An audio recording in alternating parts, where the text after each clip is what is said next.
Bienvenidos todos a esto que pretende ser una guía de cómo preparar un road trip o unas vacaciones en coche, sino como un profesional al menos con ciertas garantías de éxito.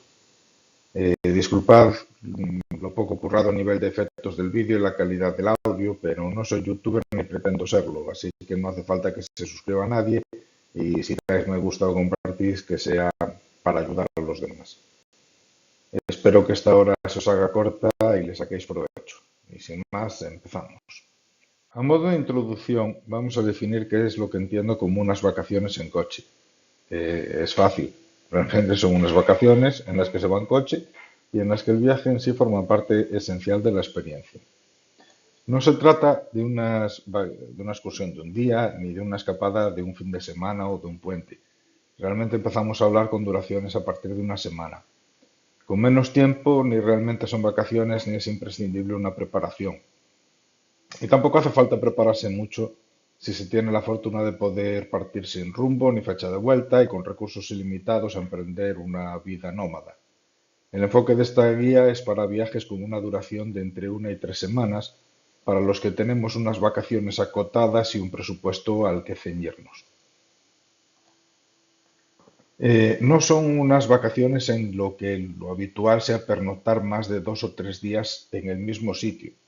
Es decir, no se trata de sustituir el avión o el tren por un coche para llegar a un destino, establecer allí un campamento base en el que pasar las vacaciones, usar el coche para visitar los alrededores y después pues volver a casa. En este tipo de vacaciones no hay un destino, hay un recorrido. Hay que pensar en ellas como en un crucero por tierra, en el que tú decides el día y la hora en los que sales y regresas, qué sitios quieres visitar, cuánto tiempo vas a dedicar a cada uno y qué actividades vas a hacer. Todo ello disfrutando de la carretera, de los paisajes y limitado únicamente por el plan de ruta que has trazado previamente y que en cualquier momento puedes cambiar, aunque yo nunca aconsejo hacerlo. Para que salgan bien este tipo de vacaciones hay que llevarlas preparadas. A ver, toda esta guía se basa un poco simplemente en mi experiencia. En los últimos 4 años, en tres de ellos, mis vacaciones han sido así y espero que puedan seguir siéndolo. En principio, de lo que se trata es de que sea una ayuda para quien se quiera iniciar en este tipo de viajes y poder aportar ideas y alguna información útil pues, para esas personas. En esta presentación trataremos los siguientes temas. Empezaremos por el coche, que es la herramienta para el viaje, así que empezaremos por él, que además va a ser el apartado más corto. Continuaremos con las herramientas de planificación, que van a ser, bueno, la tabla de las vacaciones, cómo elegir y guardar la ruta, los tiempos y distancias. Veremos el tema de costes, estimación y control, los alojamientos, los tipos, criterios de elección, cómo tenerlos a mano. Para organizar todo esto, usaremos unas aplicaciones que las tenéis todas gratuitas, incluso en el móvil, aunque aconsejo planificar siempre con tiempo y en ordenador. Solo son necesarios unos conocimientos muy básicos de ofimática. Utilizaremos una simple hoja de cálculo que haremos nosotros mismos. Sirve Excel o sus alternativas gratuitas de Google o de OpenOffice. Y lo que sí es que conviene tenerlo almacenado en una nube como OneDrive o Google Drive para poder acceder desde cualquier sitio una vez que estemos en el viaje desde el teléfono. Daremos también unos consejos e información para otros países europeos, bueno, cómo organizar el equipaje, cómo va el tema de los peajes, las viñetas, velocidades, comida, repostajes, el tema de las comunicaciones, el dinero, coberturas de seguro y sanitarias, horarios, costumbres, etcétera. Todos estos apartados son cosas que conviene tener en cuenta cuando se viaja por Europa y no las hago extensivas a otros países del mundo porque a ellos no he viajado en coche. No tienen mucha ciencia ni son ningún secreto, pero creo que es una información que está bien tenerla en cuenta y todo junta, pues para que no nos encontremos con sorpresas y que nos queden cabos sueltos. Pues empezamos por el coche. A ver, realmente es posible viajar en cualquier coche. De hecho, hay un youtuber que está dando la vuelta al mundo con uno de 900 euros, pero bueno, lo normal es llevar el coche que tengas. Pero si tienes varios o te pueden prestar otro, no tienes, pero vas a comprar o alquilar uno, es importante fijarse en algunos aspectos para hacer un poco la experiencia lo más agradable posible. Los requisitos que debe de cumplir un coche que se va a utilizar para un viaje largo y dedicar tus vacaciones a él. Pues bueno, el primer requisito, desde luego, es la fiabilidad. Porque una vez iniciado el viaje, que este finalice sin incidencias depende en gran medida de no tener ninguna avería. No es necesario que el coche sea nuevo ni que tenga pocos kilómetros, pero sí que esté bien mantenido. Hay que hacer el mantenimiento antes o al menos asegurarse que no va a vencer nada por el camino. Revisar los niveles, incluido líquido lavaparabrisas, las pastillas, neumáticos, también la rueda de repuesto. Y si el coche consume un poco de aceite, que en muchos coches es normal, pues bueno, llevar una pequeña lata para reponer en caso de que se consuma, ¿no? El confort. A ver, vamos a estar mucho tiempo y muchos días viajando. Es bueno tener unos asientos cómodos, tener una buena climatización y evitar coches que tengan suspensiones muy duras o deportivas, porque si no al final acabas con la espalda reventada. Es decir, no vamos a ir de tramo, que vamos a ir de vacaciones. Pues lo dicho, los asientos ergonómicos, si son climatizados y con masaje, pues muchísimo mejor. Y bueno, porque es que al final va a ser lo que marque la diferencia entre llegar descansado o machacado. Si tienes la suerte que el coche tiene suspensión regulable, pues normalmente utilizar para los cuando te tiras un buen rato conduciendo, los modos de confort. Que no quita que haya a lo mejor momentos en los que te puedas disfrutar un poco una carretera de montaña, utilizar otro modo más deportivo, pero para lo que es el desplazamiento en sí, mejor confort. El coche tiene que tener un consumo bajo, porque al final, viendo un poco así en históricos, veo que el combustible supone entre un 20 a un 35% de todo el gasto de las vacaciones. Y eso llevando un coche que consuma poco. Entonces, bueno, a no ser que te sobre el dinero, pues evitaría llevar unos 6 cilindros de gasolina. ¿Quieres que te diga? Finalmente, bueno, el tema del espacio. Aunque no viajéis muchos ocupantes, sí que llevaréis bastante equipaje. Ya lo veremos más adelante cuando hablemos del punto de cómo organizar los equipajes y explicaré por qué, pero es recomendable que el coche disponga de al menos de 500 litros de maletero.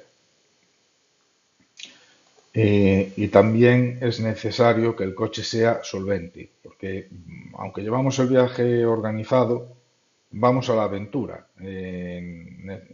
Necesitamos un coche que pueda mantener cruceros a altas velocidades, que tenga potencia y capacidad de frenado en puertos de montaña, que se nos vayan a calentar los frenos, tener ahí algún problema.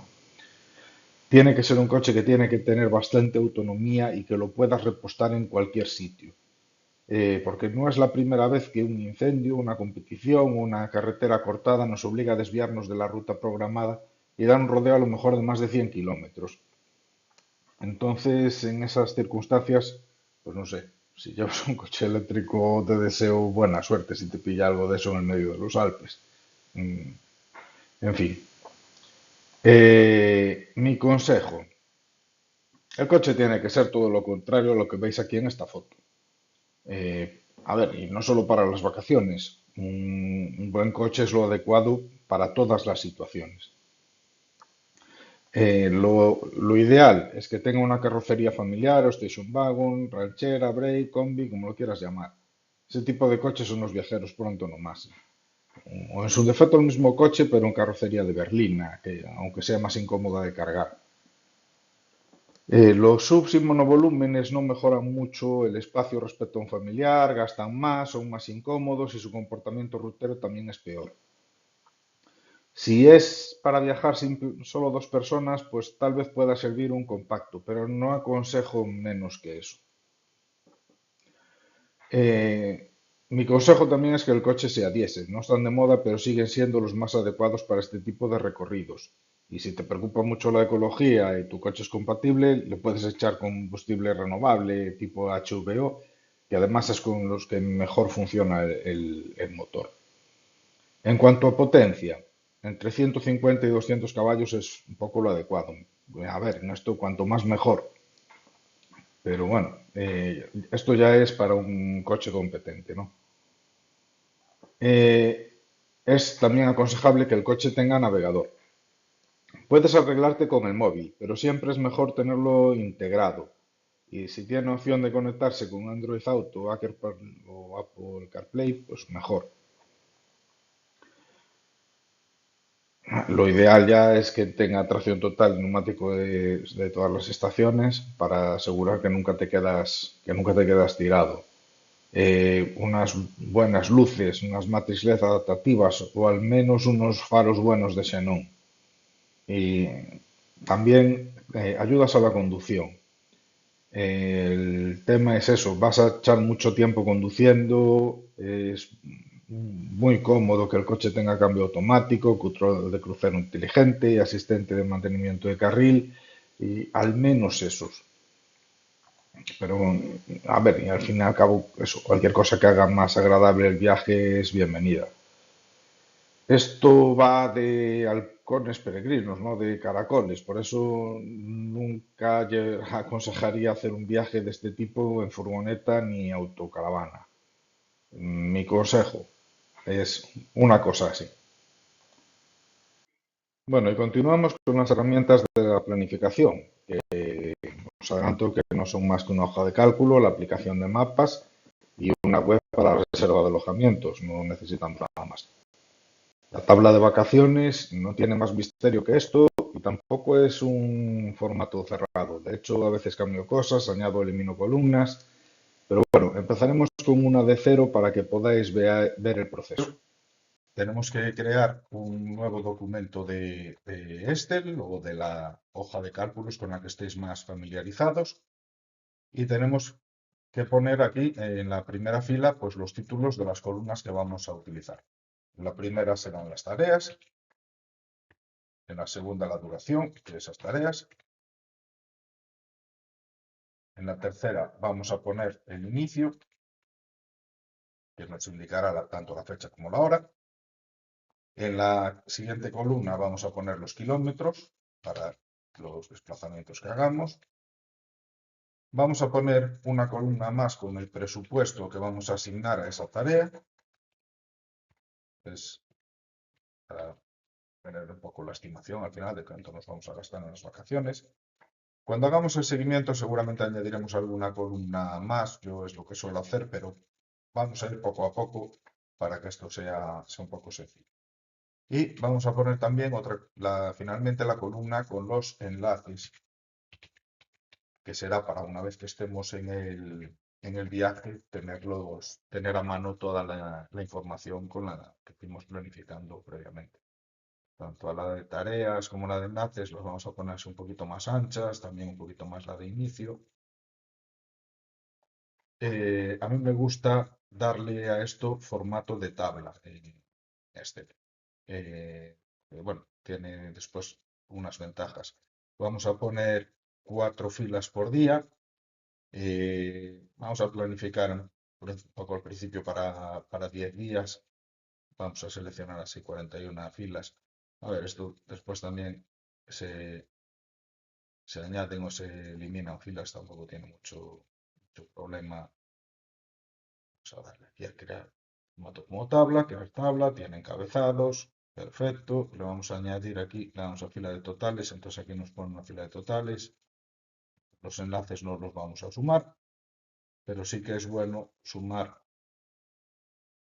tanto los kilómetros como el presupuesto, ¿no? Ponerle aquí, suma. En las tareas pondremos los títulos, por ejemplo, viaje a X, pues ya lo iremos cubriendo. Le tenemos que asignar una duración a esta tarea, pues a lo mejor vamos a ponerle, por ejemplo, 6 horas. Inicio. Esto va a ser un campo con un formato de fecha y hora, que indicará un poco, pues, el inicio de cada una de estas actividades.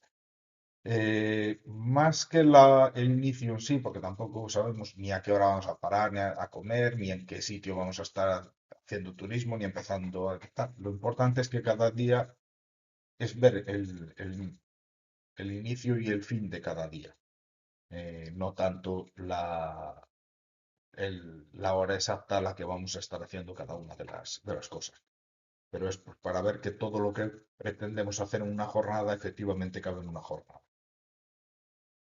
Eh, Vamos a poner aquí, por ejemplo, pues no sé cuándo coincidirá, pero vamos a ponerle 15 de junio del 26.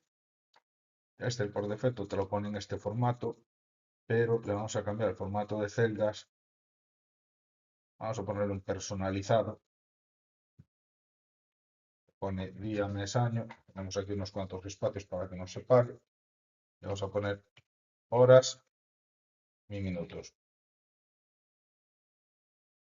Entonces, pues, pondrá aquí inicio a las 0 horas, que no es una hora muy buena para empezar las actividades. Vamos a ponerle, por ejemplo, a las 10 de la mañana.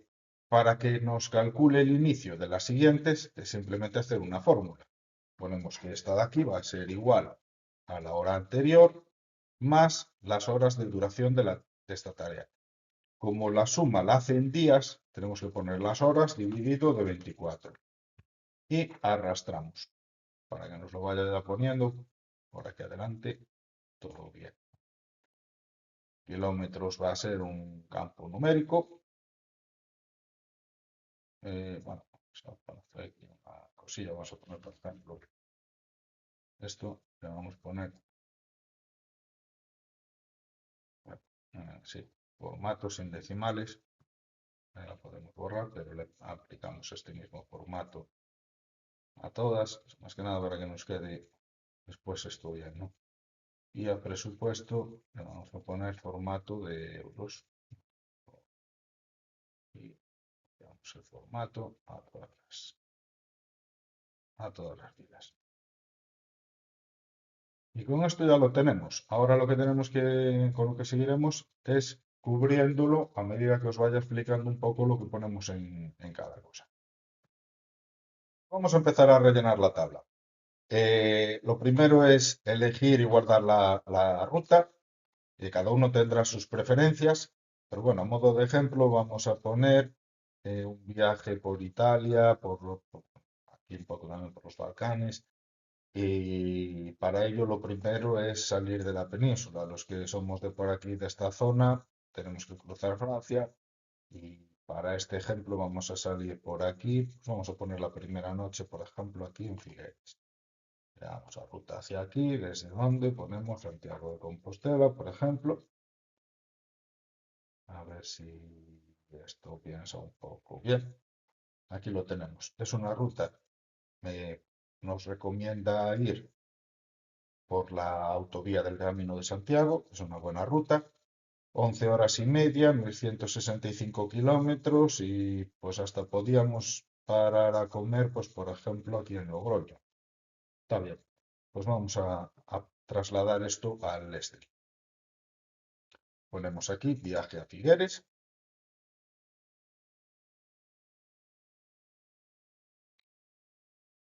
Duración habíamos dicho 11 horas y media. Eh, Como es bastante duración, vamos a poner iniciar a las 8 de la mañana. Kilómetros eran 1165. Vamos a ponerle siempre un poquito más, porque bueno, siempre se entra a alguna ciudad, etcétera. El presupuesto, iremos poniendo línea a línea. Cuando hacemos kilometraje, el precio, vamos a fijar un precio por kilómetro, que luego os explicaré cómo se calcula. En mi caso son 20 céntimos lo que me sale, entonces vamos a multiplicar los kilómetros por 0,20. Aquí automáticamente lo ponen todas las filas. Después en las que no sean viajes ponemos aquí simplemente los costes estimados encima y ya está. Y aquí en enlaces vamos a pegar el enlace de la ruta. Esto nos ayudará cuando estemos en pleno viaje a simplemente clicando aquí y clicando aquí en el enlace ya nos abriría la aplicación Maps en el teléfono y nos ayudaría incluso pues, a pasarlo al navegador del coche si utilizamos Android Auto. ¿Qué más tareas vamos a tener este día? Pues vamos a tener que parar a comer y a cenar. Eh, Eso no podemos estimar que nos va a llevar un par de horitas.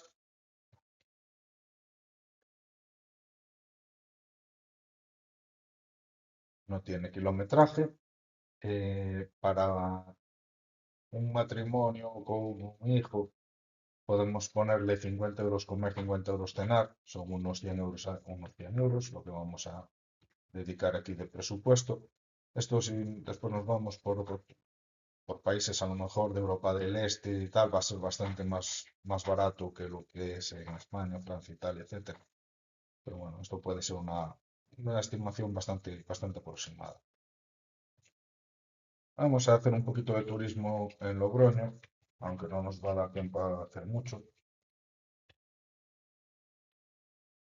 Vamos a ponerle aquí una horita y a lo mejor, pues no sé, esto podemos poner que vamos a gastar 10 euros, aunque sea para el parking del coche. Y finalmente, cuando lleguemos a Figueres, nos vamos a tener que alojar. Dentro de Figueres, duración, pues vamos a ponerla hasta las 8 de la mañana del día siguiente. Vamos a poner que esto de aquí sean 9 horas y media, si no me equivoco. Sí. Y tenemos que poner el precio. Pues para eso tenemos que elegir también en dónde nos vamos a quedar a dormir. Tenía aquí ya más o menos preparado en el Google. Vamos a poner aquí Figueres, Cataluña. Junio del 26, pues mira, vamos a salir el sábado 20 y nos vamos a alojar una noche. Perfecto. Ponemos la fecha más que nada para, dependiendo del mes en el que sea, tenemos unos precios o otros y le vamos a dar aquí a buscar. Los adultos, un niño. El niño te va a preguntar también la edad, 10 años, por ejemplo. Y aquí tenemos pues varias opciones de alojamiento. Pues mira, tenemos aquí uno de 127, otro de 86. Después hablaremos un poco de cómo elegirlos. Vamos a poner, por ejemplo, este que es así un poquito económico. Y hacemos lo mismo. Copiamos el enlace y lo pegamos en nuestra plantilla. Y ponemos aquí 86. Bueno, pues esto sería el presupuesto del primer día. Serían, pues aquí vamos a poner también el formato de moneda. Tendríamos el primer día un presupuesto de 432 euros. Y continuamos haciendo lo mismo con el resto de días de nuestra ruta. Pues dependerá de tus posibilidades y preferencias los tiempos y distancias que vayas a cubrir. La libertad que te da ir en coche es que, a diferencia de otros medios de transporte que tienen horarios marcados, se aprovecha el tiempo al máximo. Por eso, una semana en coche son 9 días, es decir, desde el sábado hasta el domingo siguiente. E incluso a lo mejor le puedes añadir la tarde del viernes. Yo clasifico los tipos de jornadas en estas 4 que tenemos aquí. Las jornadas de avance pues, son las menos agradecidas y han de evitarse en la medida de lo posible. Son más o menos de unos 1000 kilómetros. La verdad es que los que vivimos cerca de lo que los romanos llamaban Finisterrae no nos queda más remedio a utilizar este tipo de jornadas, aunque solo sea para salir de la península. En estas jornadas de avance apenas te da tiempo para el ocio y para aprovecharlo es necesario hacer coincidir las paradas necesarias por logística con los lugares de interés, asumiendo que las visitas pues serán muy superficiales. Puedes visitar una ciudad pequeña o pasear por el centro de una grande, pero poco más. Los recorridos de estas jornadas deben planificarse priorizando sobre todo el uso de vías de alta capacidad. Las jornadas de ruta, que son en torno a los 500, 600 kilómetros, son para tomarlas con más calma. Pueden hacerse por vías secundarias y combinar kilometraje con paisaje. y placer de conducción. Son las que ideales pues, para cruzar una cadena montañosa o recorrer un litoral. Permiten velocidades inferiores, más paradas o más prolongadas y más disfrute en general. Las jornadas de paseo, que son de unos 200 a 300 kilómetros, pues son cuando llegas a una zona de interés en la que quieres visitar varios lugares próximos entre sí y poder detenerte en ellos y dedicar algunas horas a algo más que a pasear. Puedes ver lugares curiosos, museos, estar un rato en una playa, un aquapark, etcétera. Aquí, sí, en caso de que te hubiera sentido hacer una ruta circular, incluso puedes aprovechar una de estas jornadas para repetir alojamiento y si no, pues para seguir avanzando. Finalmente, las jornadas de relax son aquellas en las que seguro que repites alojamiento, sea porque quieres dedicarlo a ir a la playa, visitar a fondo una ciudad, un espacio natural o un parque temático. No serán la mayoría, pero bueno, hay también sitio para jornadas así en un road trip. Los recorridos máximos razonables, pues para 9 días pueden ser unos 5.000 kilómetros y si puedes añadir una semana adicional, pues le sumas otros 4.000 kilómetros más y con total te darían unos 9.000 para 16 días. Más de eso ya lo considero bastante excesivo. Un ejemplo de esto, pues de recorrer 9.000 kilómetros en 16 días, pues llevaría 6 jornadas de avance, perdón, 4 jornadas de avance, 6 de ruta, 4 de paseo y 2 de relax. El coste por kilómetro es la estimación de todo el gasto que vamos a tener asociado al uso del coche en las vacaciones. En mi caso lo suelo estimar en 20 céntimos, pero ese número no está elegido al azar. Os enseño cómo hago mis cuentas, que son para mi coche en propiedad, para que podáis ver si en vuestro caso es adecuado considerar esta cifra o si necesitáis hacer los cálculos adaptándose a otros datos en caso de que las características de vuestros coches pues, sean muy distintas a las del mío. Lo primero que necesitáis saber es el consumo real que tiene vuestro coche.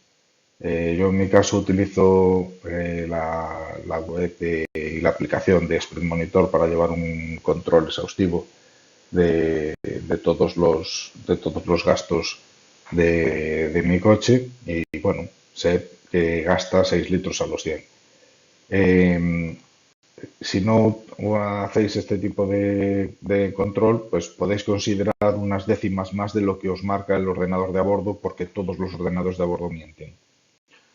En cuanto al precio del combustible, considerad un precio algo superior al habitual de España, porque aunque no haya tanta diferencia como solía haber antes, sí que suele ser más caro repostar en el extranjero.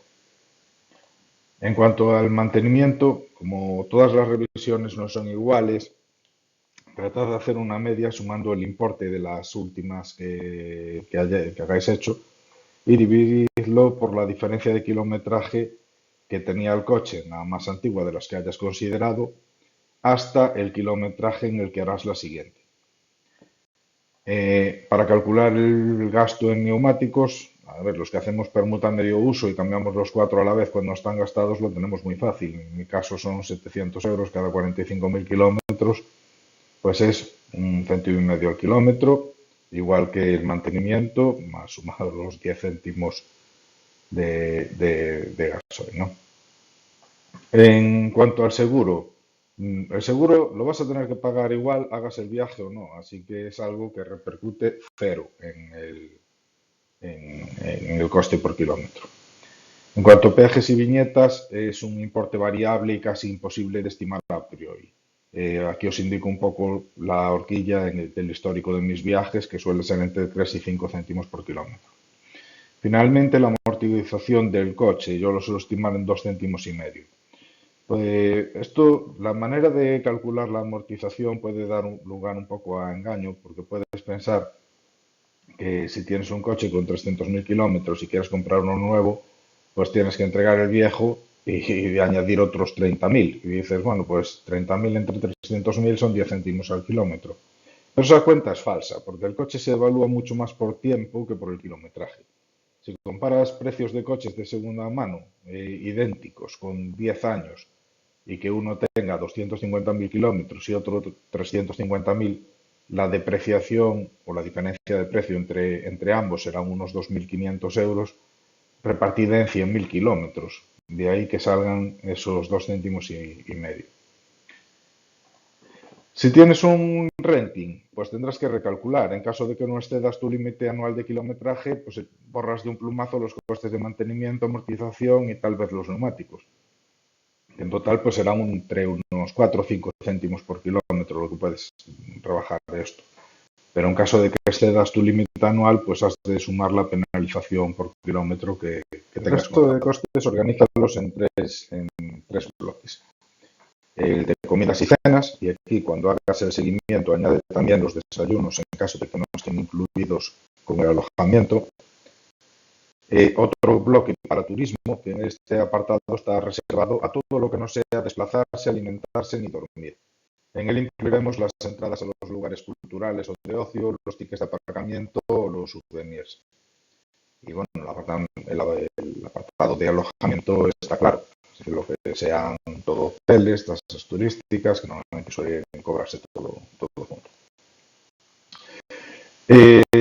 Las columnas de presupuesto real y previsión. A ver, cuando hagas seguimiento durante el viaje, es aconsejable añadir una o dos columnas más a la tabla de presupuesto. En ellas lo que cubriría sería, dentro de la columna presupuesto, la estimación que tengas antes de salir de viaje, y su suma representa el dinero con el que tienes que contar para gastar, ¿no? Una vez que inicias el viaje, introduces diariamente en las celdas correspondientes de la columna real los gastos en los que vas incurriendo día a día. Y habría otra columna más, la de previsión o forecast, en la que al presupuesto total se le suma el gasto real acumulado menos el presupuestado. Y así podemos ir viendo si tenemos desviaciones importantes. Si tu planificación es buena, el forecast debería ir normalmente por debajo del presupuesto. Y el día en el que termines el viaje también lo será la suma del real. Esto es así. Para verlo más fácil, vamos a ver un caso real. Esta es una tabla de unas vacaciones de años anteriores. Como veis, bueno, se pueden añadir otras columnas. Aquí tenía puesta la del tiempo. Es decir, las tablas son totalmente personalizables. Lo que os estoy enseñando es una guía. Después cada uno hace un poco como quiere, ¿no? Tampoco tenía incluidos los enlaces de las rutas. Son cosas que se van cambiando poco a poco. Lo que quería mostraros es que además de la columna presupuesto, tenemos también la columna real y la de forecast, que las podéis poner aquí o las podéis poner al lado. Es decir, esto es totalmente personalizable. En el gasto real, pues se ponen pues, los repostajes, los peajes, etcétera.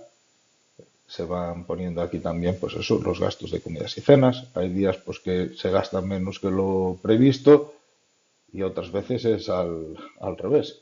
Oye, mira, este día, por ejemplo, por Suiza el tema de la comida es bastante carillo, ¿no?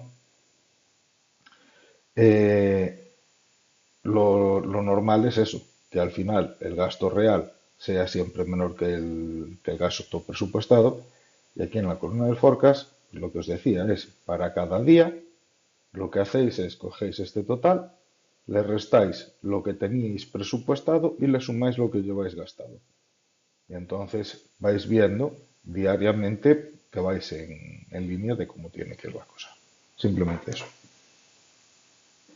Pues con lo que hemos visto hasta ahora se puede ir cubriendo la tabla y al final, bueno, pues hice aquí para el recorrido que os había indicado anteriormente una ruta al final me salió de 16 días para recorrer la parte de Italia y los Balcanes. Poniendo aquí los enlaces y bueno, os puedo ir diciendo un poco pues cosas que he visto. Este primer día de 1.180 kilómetros, como os comentaba antes, pues cuando se aproxime la fecha, llegado el momento, pues a lo mejor se puede considerar adelantar un poquito la salida al día anterior por la tarde para ir haciendo parte de la ruta y no meterse este palizón, que bueno, al fin y al cabo es meter casi un 20% por encima a lo que es un día normal de avance y además permitiría disfrutar un poco más las paradas intermedias. Otras cosas que os puedo decir así un poco como consejos. Bueno, vemos aquí, cuando estemos en la zona de Roma, vamos a dedicar pues prácticamente un día entero al tema de hacer turismo en Roma, en Ciudad del Vaticano, etcétera, pero un poco, ahí hay bastante que ver. Eh, Cuando vayamos a visitar una capital grande, una de las cosas que me gusta hacer a mí es buscar alojamiento en las afueras. Es decir, aquí nos vamos a alojar en Sette Camini, que está pues a unos, no sé, 20 kilómetros más o menos del centro de Roma. ¿Por qué? Pues porque aparcar en el centro de las grandes ciudades es algo que, bueno, he hecho multitud de veces, pero suele ser caro, suele ser incómodo desplazarse en coche cuando quieres hacer una ruta turística de ver bastantes sitios, etcétera. Entonces eso, cuando vas a dedicar un día entero a una gran ciudad, pues a lo mejor es una opción a tener en cuenta, vamos, el alojarse en las afueras. Hay otra cosa aquí que podéis ver, que es que vamos a hacer una noche en barco. Se corresponde, pues eso, cuando crucemos el Adriático. Eh, si vas a coger un ferry, va a ser una duración de viaje larga, pues aprovecha a hacerla de noche. Ahorras el hotel y aprovechas el tiempo viajando de noche. Y en principio, pues poco más os puedo decir de esto. Aquí, pues mira, puedes aprovechar para meter también en la zona de los enlaces, pues si vas aquí, bueno, consideramos hacer una parada en un parque de atracciones, bueno, pues llevas aquí ya la web para sacar los tickets. Lo mismo con el tema de viñetas. Hay países en los que los peajes son a través de viñeta, también de esto hablaremos un poco más adelante, pues pones aquí el enlace ya para comprar la viñeta online y lo tienes a mano.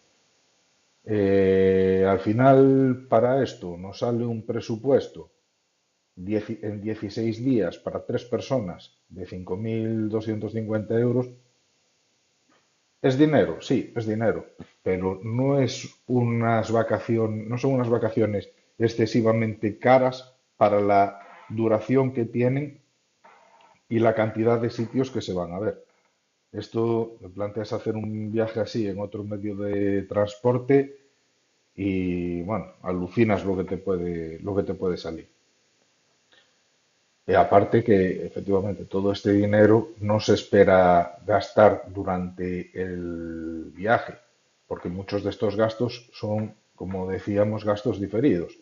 Es decir, tú pasados estos 16 días, de estos 5.250 pues a lo mejor desembolsaste del orden de 4.000 y algo, que es un poco lo que se espera. Los otros 1.000 pues son eso, amortizaciones y gastos diferidos. Bueno, continuamos con otras cosas. Bueno, como no vamos en autocaravana ni llevamos tienda de campaña y en algún sitio hay que dormir, pues vamos a hablar un poco de los alojamientos. De esto hay muchas opciones y en unas vacaciones en carretera puedes incluso incluirlas todas en el mismo viaje. Tenemos, por ejemplo, bungalows en campings, que es algo que yo nunca he probado durante un viaje en carretera, pero bueno, nunca es una opción a descartar. Hay otros hoteles de mínimos, tipo los Ibis Budget, que las habitaciones son pequeñas, tienen un baño muy pequeñísimo y una litera para cuando van 3 personas. Suelen incluir o dar opción a desayuno buffet, son económicos, pero decentes y limpios, ideales para llegar, dormir y marcharse, que es lo que sueles hacer en los días de avance. Además, casi todos suelen tener aparcamiento privado sin sobrecoste. Después tendríamos los hoteles normales, que aportan mayor comodidad y a veces no hay mucha diferencia de precio respecto a los de mínimos. Son mejor opción para los días en los que se prevé estar durante un poco más tiempo y entonces pues buscas eso, un hotel con algo más que lo estrictamente necesario para dormir. Podemos tener también apartamentos turísticos, que aquí sí que los hay para todos los gustos, tamaños, equipamientos. Incluso llega a estar en alguno que tenía un jacuzzi exterior. En muchos casos te darán las instrucciones para recoger las llaves en un locker o los códigos para una cerradura electrónica y ni siquiera verás al dueño. Son una alternativa a los hoteles normales y además es mi opción favorita para las pocas veces en las que se pueden pasar a lo mejor un par de noches en el mismo sitio, ya que puedes aprovechar para ir a un supermercado y hacer a tu gusto unas cenas sencillas y unos desayunos, que son cosas que agradecerás cuando lleves varios días fuera de casa. También hay alojamientos con encanto, que bueno, son algo más caros, pero también más bonitos y entretenidos. Puede haber casas rurales, pequeños hoteles familiares con un trato personal más personal y amable, hoteles museo con actividades, eso ya va un poco por gustos. Bueno, finalmente los hoteles con spa, que abundan menos, pero también siempre sienta muy bien pegarse un chapuzón en un spa cuando llevas varios días de vacaciones. Eh, yo aconsejo no contratarlos nunca antes del viaje, ir reservando día a día. Hay que tener en cuenta que en unas vacaciones en carretera, aunque no suele suceder, puede haber imprevistos y si ocurre algo que no te permite llegar a tiempo al siguiente destino, todas las demás reservas caerían como fichas de dominó. Además, de este modo, si tienes suerte, incluso te beneficiarás de mejores precios por reservas de última hora. Lo peor que puede pasar es que ya no quede disponibilidad en el alojamiento que llevabas planeado. Es algo que no suele ocurrir, pero bueno, alguna vez sí que me pasó.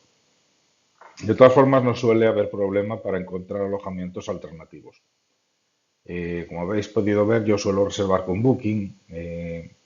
Tal vez se puedan conseguir mejores precios directamente en la web del hotel y eso está bien si vas a hacer eh, estancias grandes, como una semana en el mismo sitio, pero para ahorrar con suerte un par de euros la noche no compensa tener que registrarte en más de una decena de páginas, cubrir datos, etcétera. De esta manera, llevando los enlaces en nuestra tabla de las vacaciones, es simplemente hacer clic en él desde el móvil y hacer directamente la reserva en cuestión de segundos. Con esto pasamos al tercer y último bloque, en el que pretendo daros algunos consejos e información útil para viajes por Europa. Lo primero sería un poco cómo gestionar el equipaje. En unas vacaciones no vas a querer hacer la colada, lo que implica transportar una gran cantidad de equipaje. Para haceros así un poco una idea, para un viaje de 16 días, cada persona llevará dos maletas de equipaje de mano, que ya serían 2 por 50, 100 litros, más una mochila de 30, 130 litros. O una maleta grande de unos 120 litros, más la mochila, y estaríamos hablando de 150. Haciendo un poco unas cuentas, vemos que el equipaje de tres personas ocupa un volumen de 400-450 litros. Y a eso hay que sumar si llevas los abrigos sueltos, en caso de que todavía no sea verano, ¿no? La bolsa de la playa, algunas compras que hagas durante el viaje, el patinete, etcétera. Para que os hagáis una idea, el maletero de un coche compacto convencional cubica entre 350 y 400 litros. Así que ya veis que para llevar el equipaje de tres, pues hay que hacer algunas concesiones. Un subcompacto, pues con suerte rondará los 500, cuando los de un familiar de verdad, pues parten desde los 600 litros hasta los 690 del Skoda Super. Para ahorrar esfuerzo con todo este equipaje, ya que vamos a estar entrando y saliendo mucho de hoteles, para no cargar peso a lo tonto, lo mejor es llevar más maletas y más pequeñas. Es decir, usar la opción de dos de equipaje de mano en vez de una grande por persona.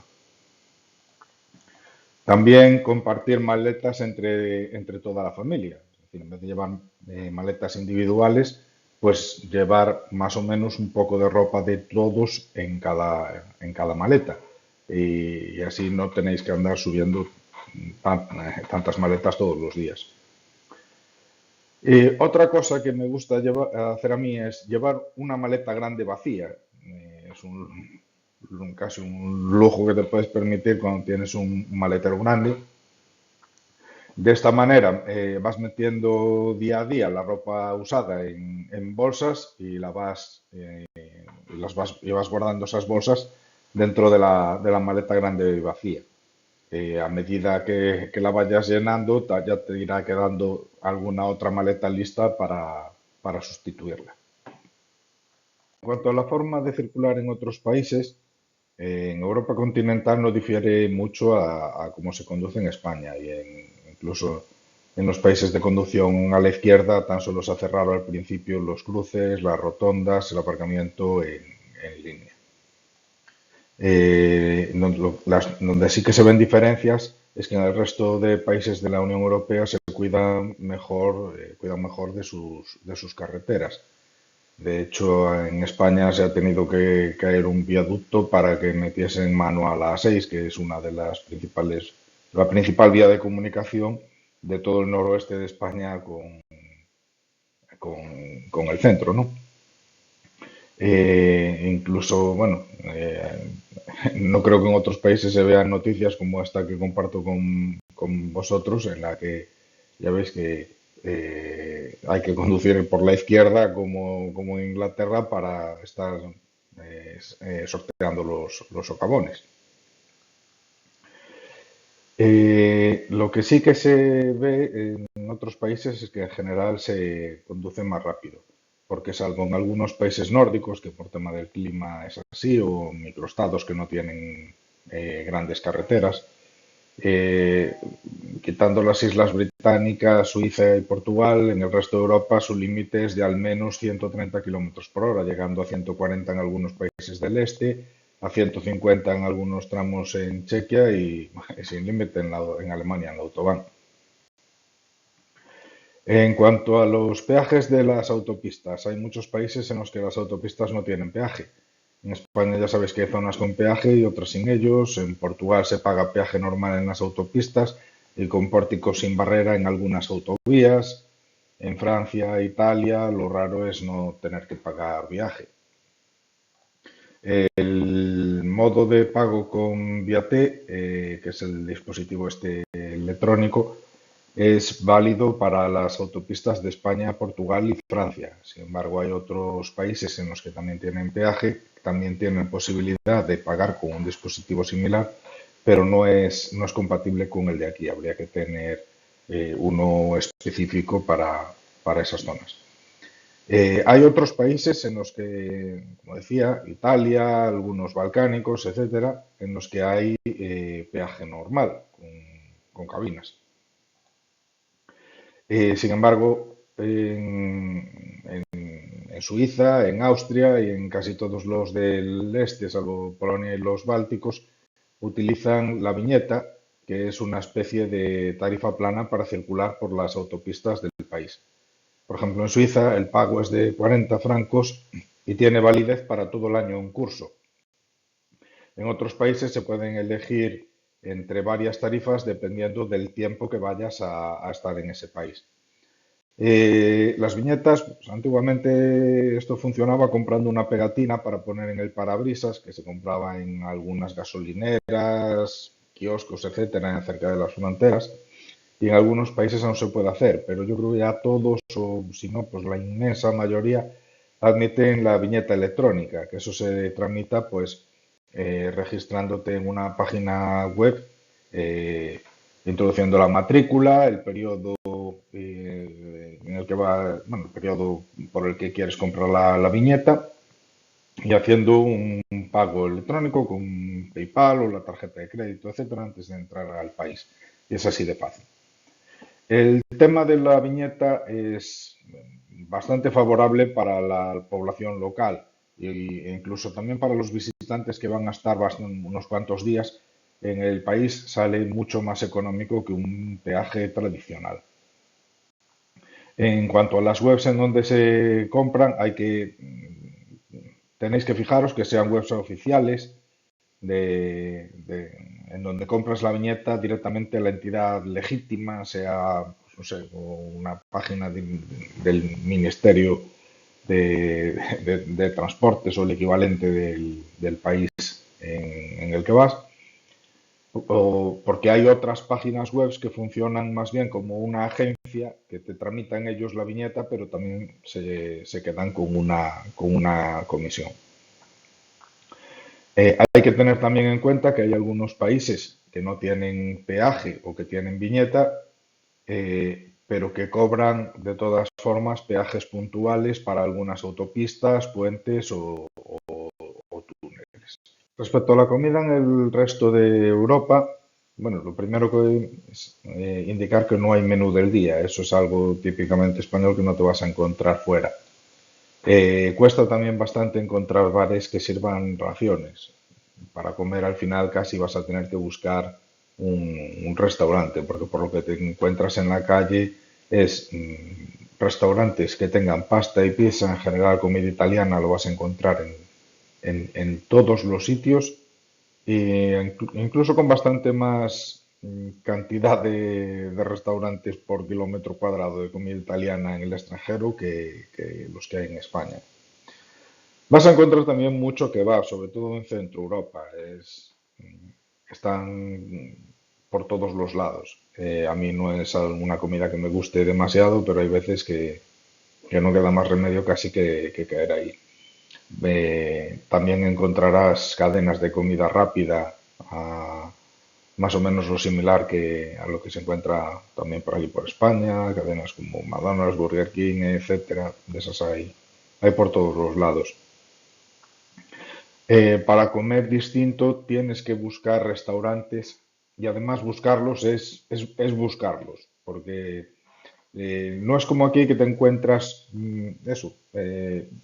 bares por todos los lados en los que te sirvan, que haya otra cosa para comer. No, no, ahí te tienes que meter en lo que aquí sería casi un restaurante de ir a probar algo especial o restaurantes que incluso por apariencia los verías como restaurantes de lujo aquí en España, pues allí son restaurantes normales e incluso te sorprende que a veces no tienen precios muy, muy abusivos. Pero no es el típico bar, es restaurante lo que te vas a encontrar.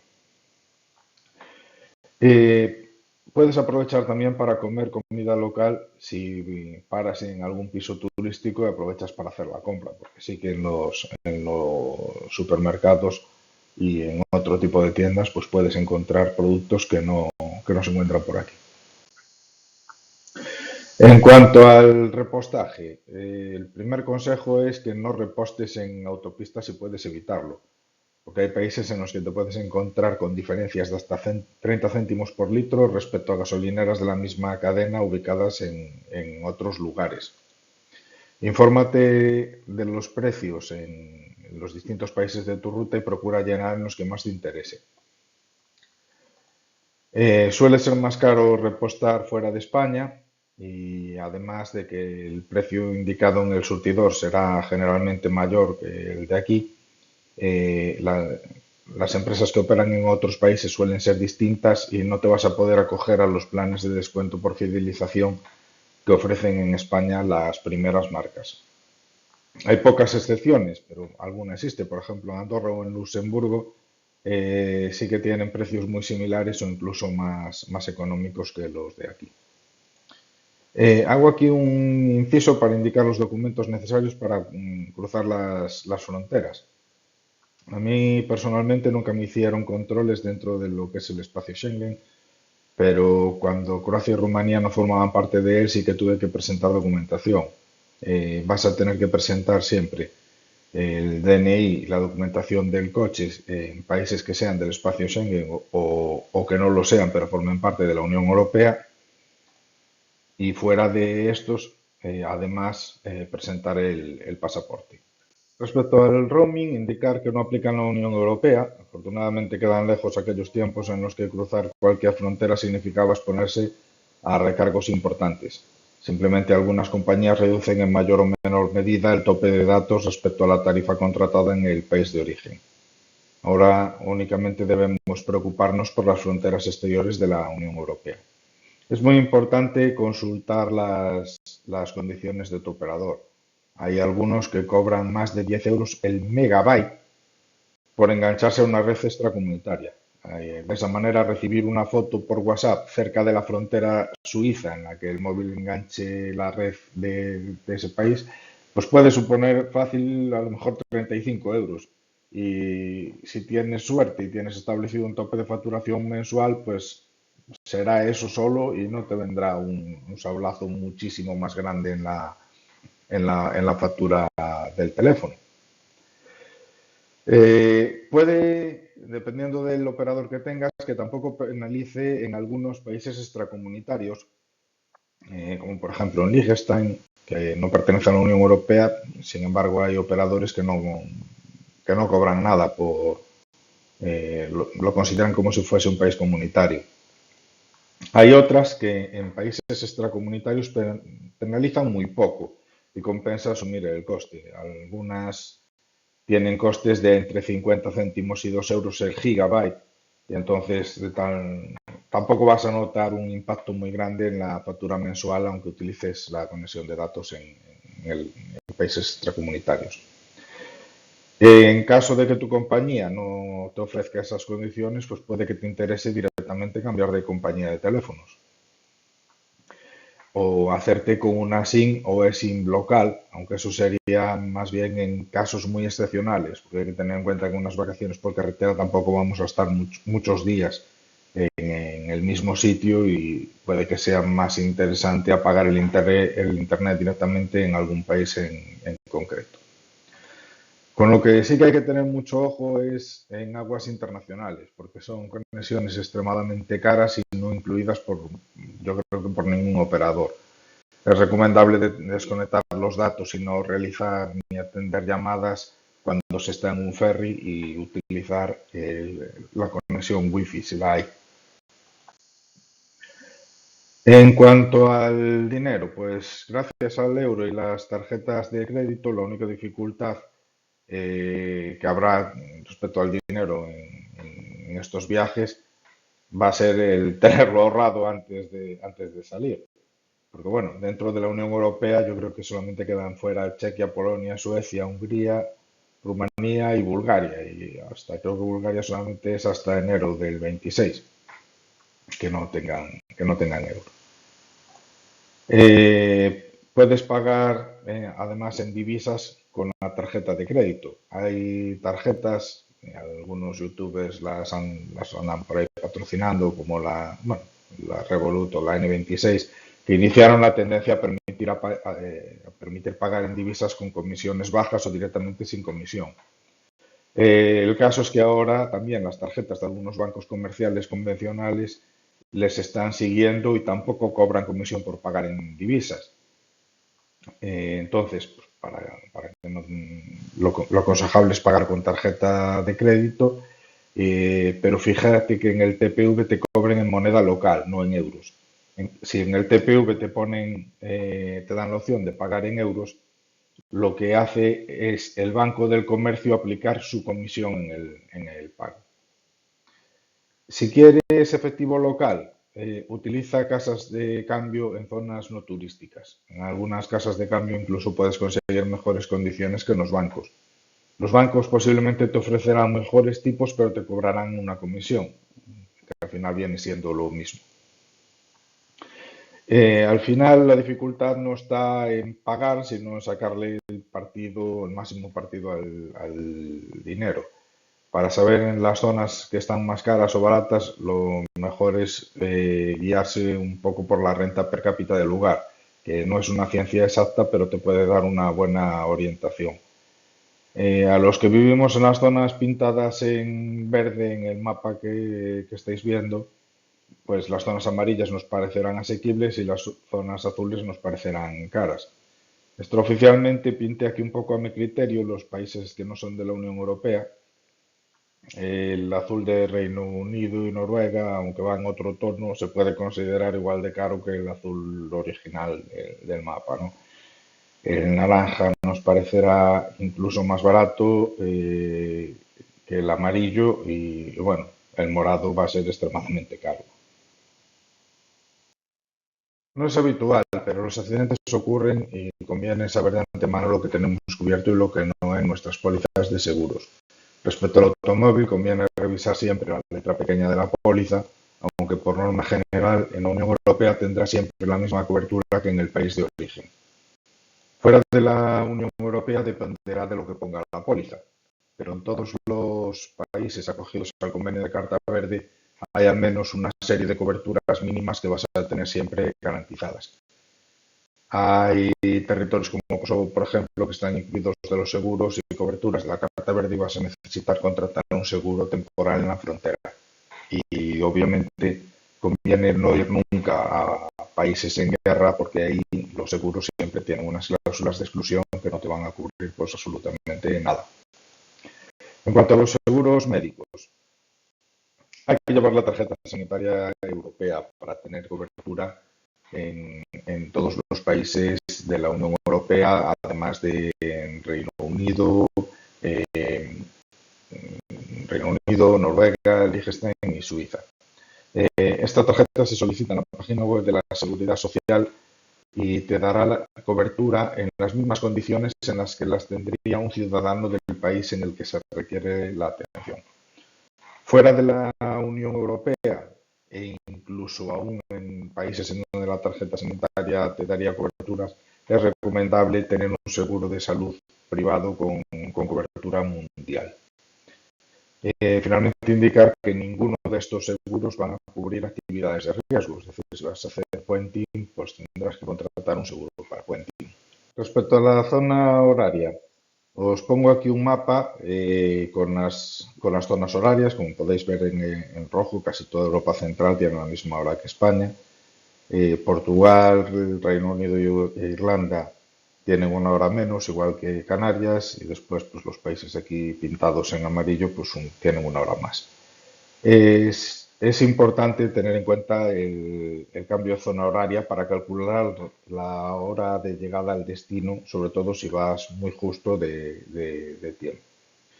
Y aunque casi toda Europa tenga la misma hora que España, los horarios son muy distintos.